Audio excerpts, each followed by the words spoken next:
আয়োজন বিশেষ করে ধন্যবাদ দিতে হয় এই মাদ্রাসার সম্মানিত প্রধান শিক্ষক জনাব আবুল কাশেম এবং উপস্থিত আছেন আমার শ্রদ্ধেয় বড় ভাই জনাব মোহাম্মদ সাহেব।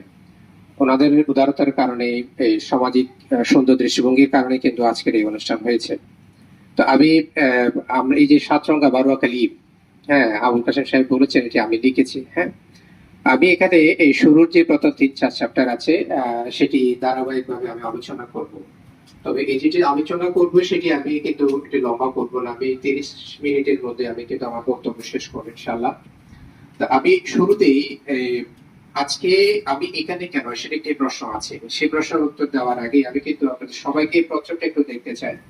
এখানে বলা আছে সাতরঙ্গা বারোয়াখালী 400 বছরের ইতিবৃত্ত। আচ্ছা, আমি প্রশ্ন দিয়ে পরে আসছি। প্রথমেই যেটি নিয়ে বিতর্ক হতে পারে, এটা কিন্তু একাডেমিক আলোচনা হয়, অনেক বড় জায়গায় এটা আলোচনা, ইতিহাসবিদদের মধ্যে যে আলোচনা হয়, শিক্ষাবিদদের মধ্যে যে আলোচনাটা হয়। বারোয়াখালীর 400 বছর ইতিহাস আছে কিনা সেটি একটি প্রশ্ন, মানে বারোয়াখালীর বয়স 700 বছর কিনা সেটি একটি প্রশ্ন না, সেটি একটি প্রশ্ন। সেটা নিয়ে প্রশ্ন করতে পারে যে আমি 400 বছর ইতিবৃত্তের কথা বলেছি, আসলে কি বারোয়াখালীর বয়স 700 বছর? এই বিষয়টি আমাদের জানা উচিত না? হ্যাঁ, যারা ইতিহাসবিদ আছেন, যারা শিক্ষা নিয়ে গবেষণা করেন, যারা ইতিহাস নিয়ে গবেষণা করেন, তারা বলছেন 1661 সালের যে কথাটা বলছে, আমরা মোগল সাম্রাজ্য যে চট্টগ্রাম যে 1666 থেকে যে মোগলরা দখল করে নিয়েছে, এই 1661 আগে চকরিয়ার কিছু অংশ, রামুর কিছু অংশ মানে খুবই অল্প পরিমাণ জায়গা, সেটির একটা ব্যাখ্যা আছে। এদিকে পালনকে রত্না পালন, জালিয়া পালন, তারপরে আপনার এই ধরনের হলদিয়া পালন, এই জায়গাগুলো ছাড়া এই কক্সবাজার জনপদের কোনো জায়গায় মানুষের অস্তিত্ব ছিল না।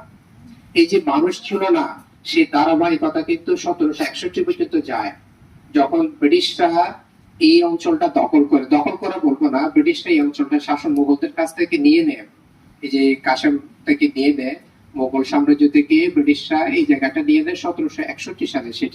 সেটি আজকে থেকে অনেক আগে, আমরা প্রায় 300 বছরের কথা বলতে পারি। এখন প্রশ্ন হচ্ছে এই 1761 পর থেকে কিন্তু টোটাল প্ল্যাটফর্ম চেঞ্জ হয়ে যায়, মানুষের বসতি এখানে শুরু হয়ে যায়। এখানকার বসতিটা তাহলে কত বছরের বসতি হতে পারে? আমি তো 1661 থেকে কেন শুরু করেছি, এটার মূলত শুরু হওয়ার কথা 1761, আমি আরো 100 বছর আগে চলে গেছি। এর অর্থ হচ্ছে, আমি তো আগে বলেছি 1661 কিছু মানুষের অস্তিত্ব ছিল, এখন সেই অস্তিত্বের সাথে আমরা সম্রাট এই শাহজাহানের ছেলে শাহ সুজার নাম শুনেছি, আমরা মোগল সাম্রাজ্যের সেনাপতিদের নাম, ফতেহ খান নাম শুনেছি, জ্ঞানগড় অনেকগুলো, এই যে আমরা 2000-এর নাম শুনেছি, আমরা তারপরে লোহাগাড়ার আদুকার আমরা নাম শুনছি। তারা কারা? তারা হচ্ছে এই যে মোগল সেনাপতিরা। তাহলে মোগল সেনাপতিরা দেশের সময় থাকেন, আর এই মোগলদের সাথে সেনাপতি